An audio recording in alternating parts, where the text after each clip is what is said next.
Hey everybody, welcome back to Electric Cafe. My name's Tim Humphrey. Today's video is about the Waterboys. So the Waterboys is a Scottish band from Scotland, obviously, featuring Mike Scott.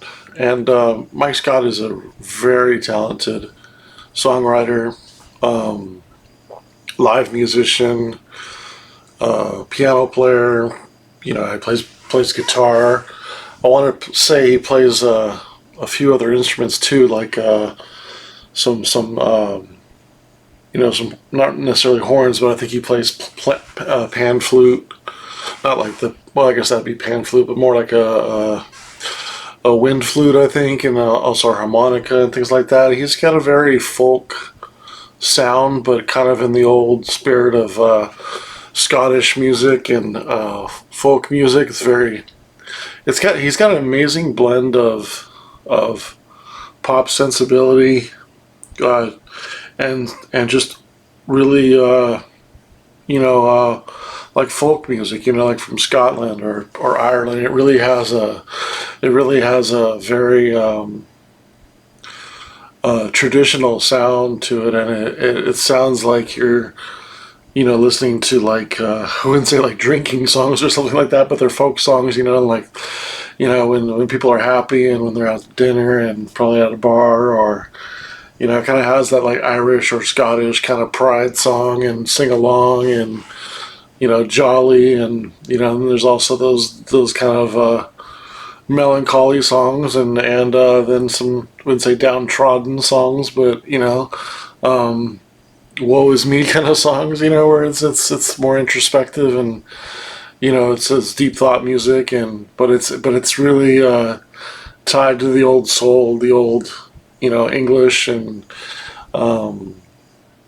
yeah, it's just very traditional, and it's tied with pop music, and I mean it's just I can't say enough great things about Mike Scott and him live. And if you've never gotten a chance to see Mike Scott live, just go on YouTube and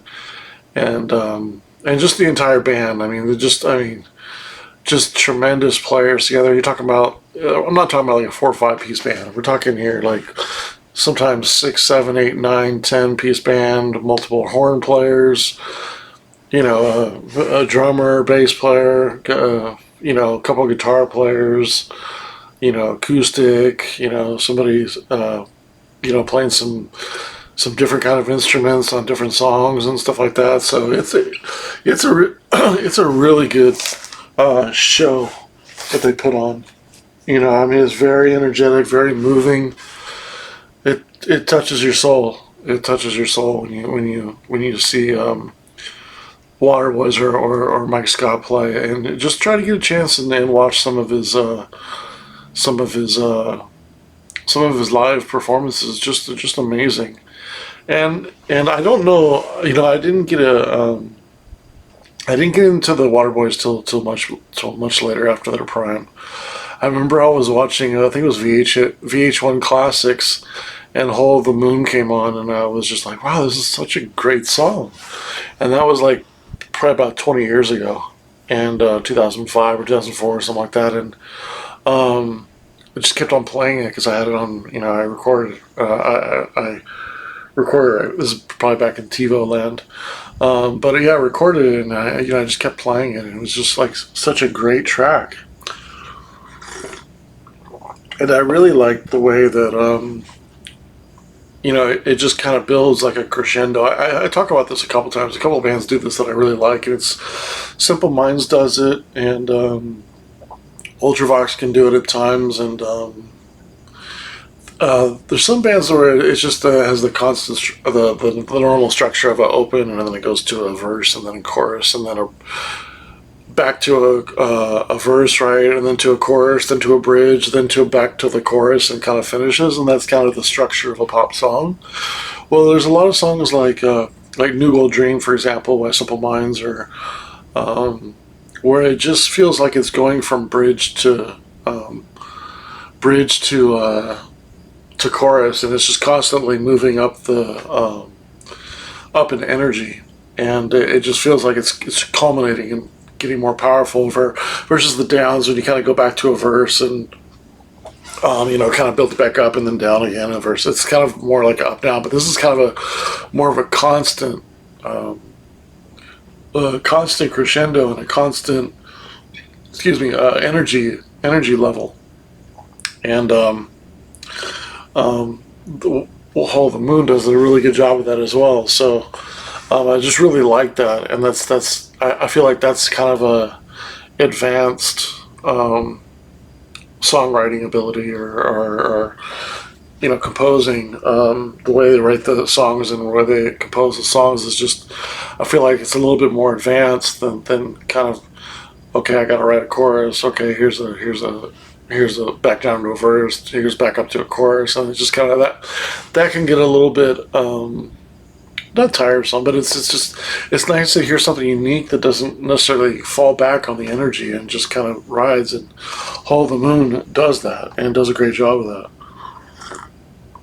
So immediately after, that again around 2004, 2005, and I just moved to the East Coast, and I was missing my record stores in California that I knew really well, and didn't have too many record stores out in DC land. There was Orpheus Records, there was a few Tower Records, a couple Sandhint, Tape Exchange was a good one, and Alexandria. Of course, Orpheus Records was in not Alexandria, but right by Alexandria. It's a place where there's a lot of some clubs. Blanking on the name by the railroad station or the metro, but so there wasn't too many. And of course, there's a few electronic ones, Yoshitoshi and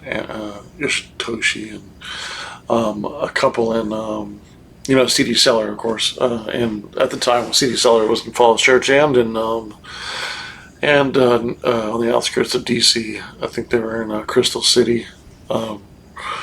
So there was some record stores, but not necessarily ones where like California. There was nothing like California except for maybe New York and a few record stores. Chicago, etc.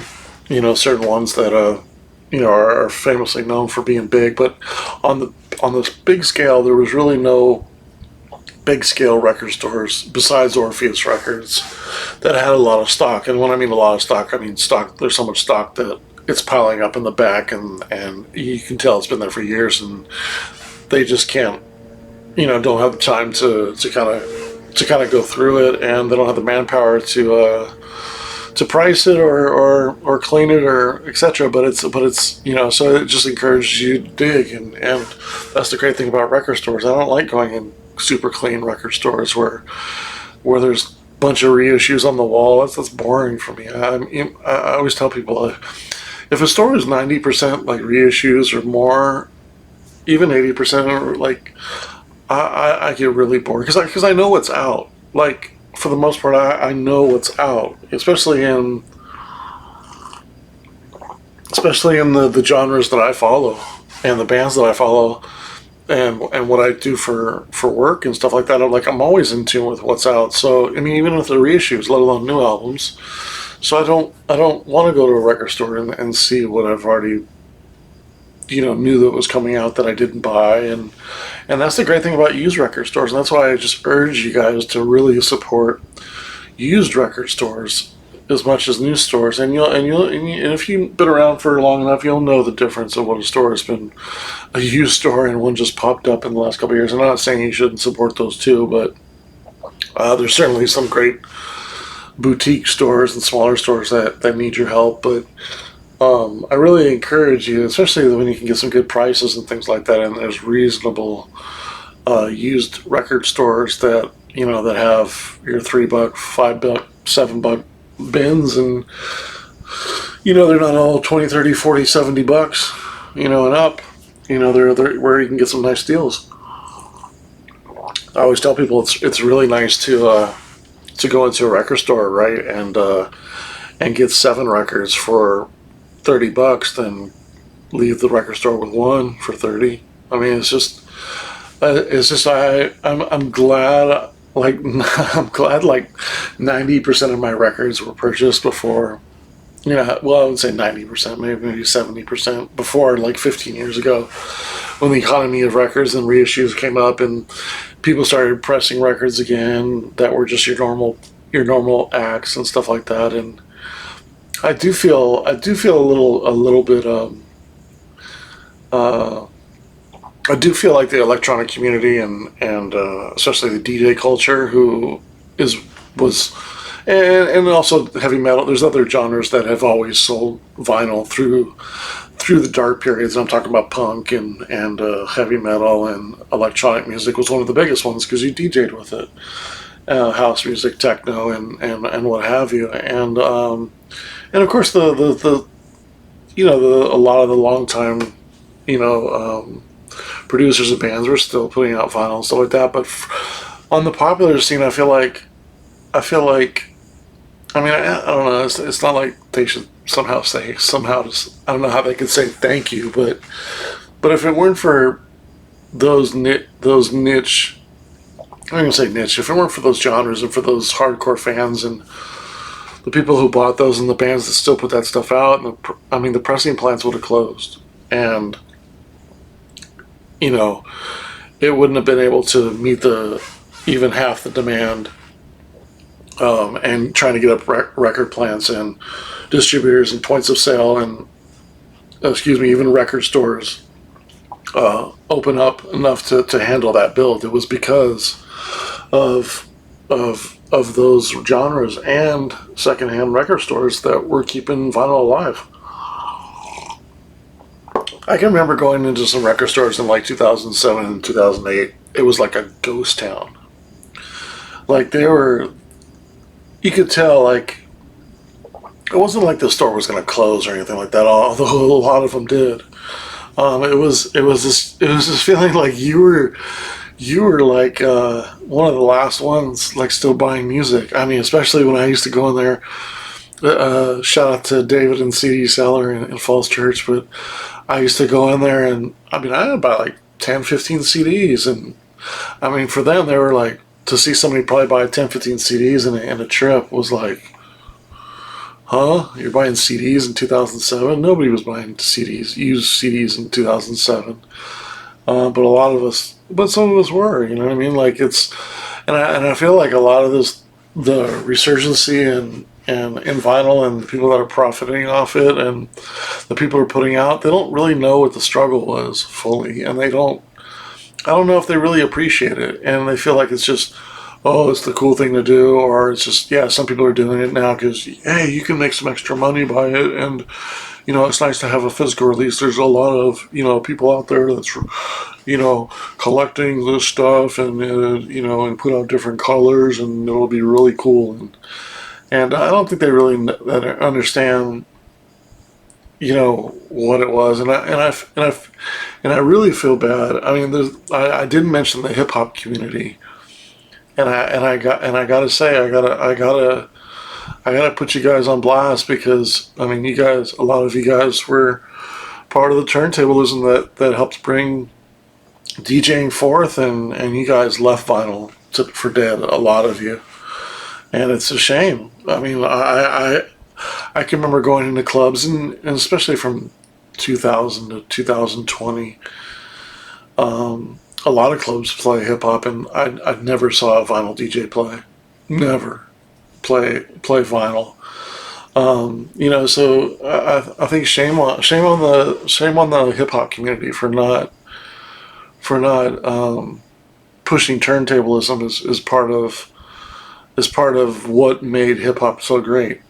Um, you know, there's some things that made hip hop great. And it's this, you know, I talk a lot about well, I could almost do like a rant video about hip hop because I used to be a big hip hop fan in like 86 to like 96. You know, for those 10 years there was some of the greatest musics that I ever heard. I mean, sampling and, you know, using old classic 70s cuts in the back and rap over them and have a cool chorus stuff. I mean, I loved a lot of hip hop. I mean, I was huge fans of a lot of those hip hop groups, and on the West Coast and East Coast. And I mean, I was such a big Public Enemy fan back in the day, and Too Short fan, and NWA, and Dr. Dre, and man, so many great groups from those days.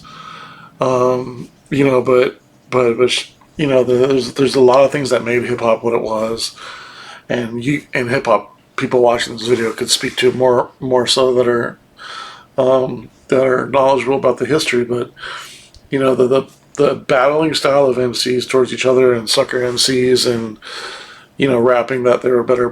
That was one of the main things that spurred the genre forward. And then and the parties, and right along with that was DJing, turntablism, and that was side by side in the early days with hip hop. In fact, if you had a really good DJ, the DJ was known as much as the MCs. I think of like Terminator X with Public Enemy, you know, and they're giving them shout outs on the you know, on the track. And you know, during the lyrics and stuff like that, like excuse me, my afternoon coffee. Because you know, one thing I don't know, you know, I must be lactose intolerant because I put a little milk in this, and I always drink, and I'm always sitting here like. You have to excuse me for doing that. I'm sorry to do that, but I do enjoy drinking coffee and getting a little perked up before I do an interview because or do a video because I'm normally a kind of laid back guy, and I think I enjoy the a little bit of sugar and caffeine late at night, not late at night, late in the afternoon. But yeah, then you know, hip hop evolved, and I'm getting way off topic from Waterboys. Anyways, but I like talking, so that's probably because of the coffee. So you know, then you had people talking. You know, hip hop was talking about like you know, partying and you know, smoking weed and drinking 40s, and then it was a lot of political stuff in there, and obviously a lot of romantic stuff. Some that was kind of raunchy, and some that was kind of like basic rapping, and you had your East Coast rapping that was kind of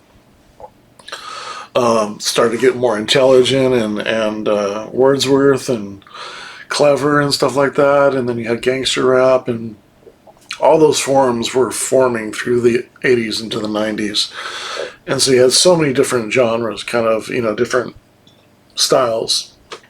And then what happened in the late 90s just kind of became about money.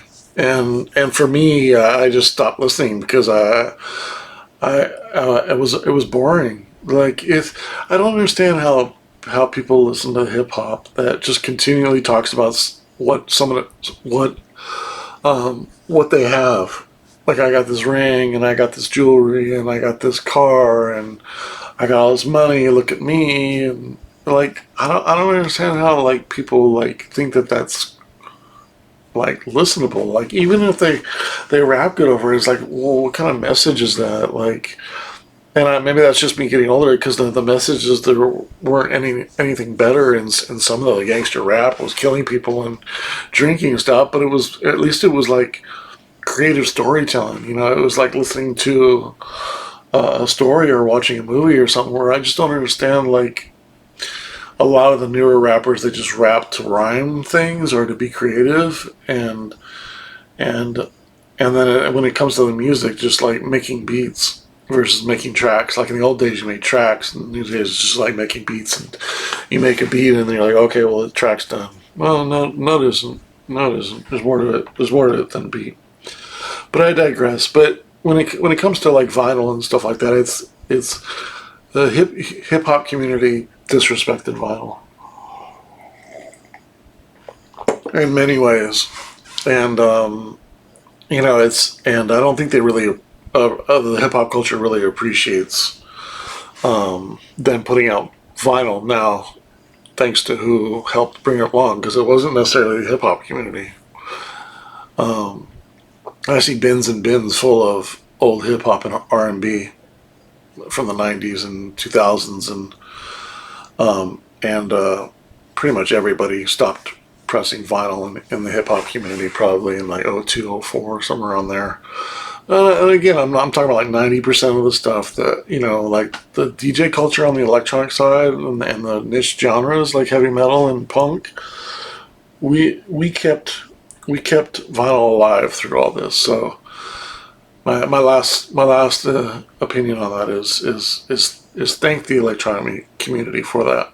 Thank the punk community for vinyl.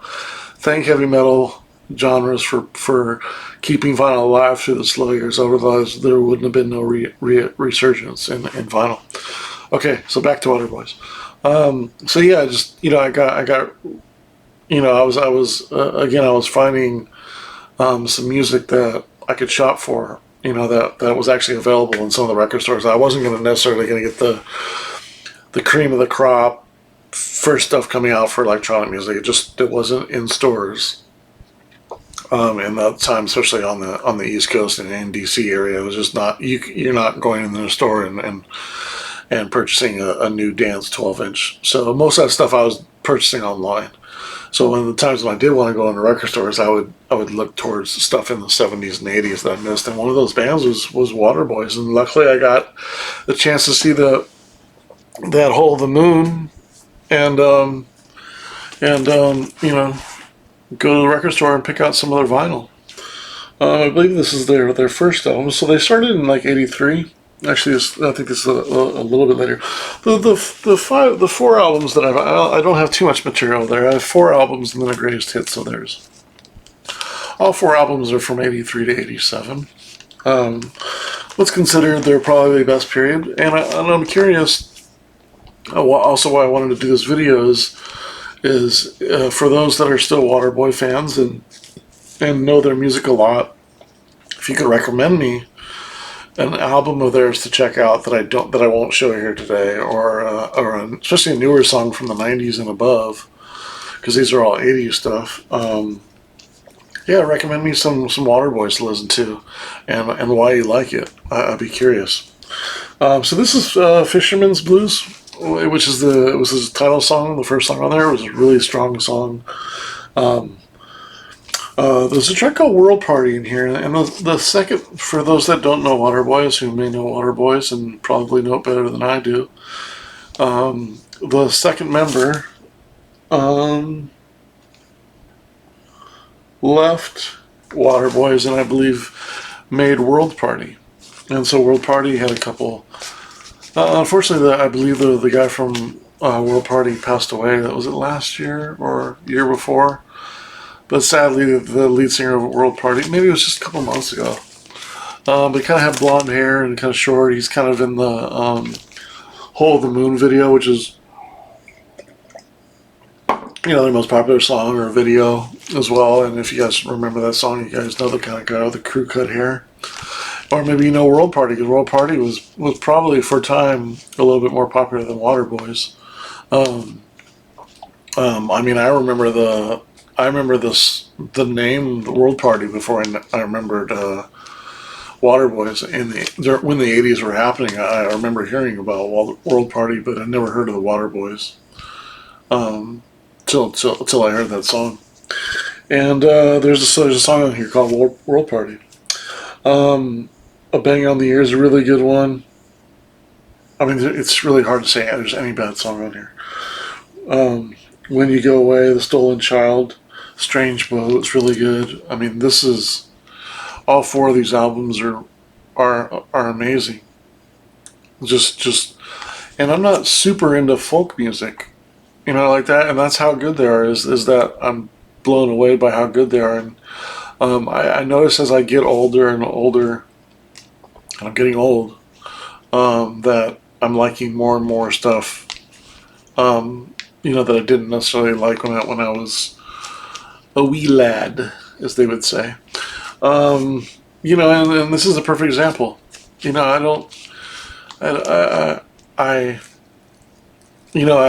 do really like ambient music. I've always liked ambient music, and ambient music is tied to new age music, and new age music is tied to folk music. So it makes sense that I would like it, And I always tell people if I didn't like electronic music, I would like jazz, and if I didn't like techno or electro or something like that or dance music, I would like dub music. I mean, because I like the music and I like jazz, but I don't buy enough of it because I buy a lot of electronic music. I can't spend my money on everything that comes out. But really strong album. Really strong album. Um, Moving on. Pagan's Place. Um, ooh. I gotta start wearing I gotta start wearing my glasses on some of these videos. I can always forget how small these font is. It's ridiculously small in this. I don't have that bad eyesight. Jesus. I can't even look at the vinyl on this one. I gotta look at the back sheet here.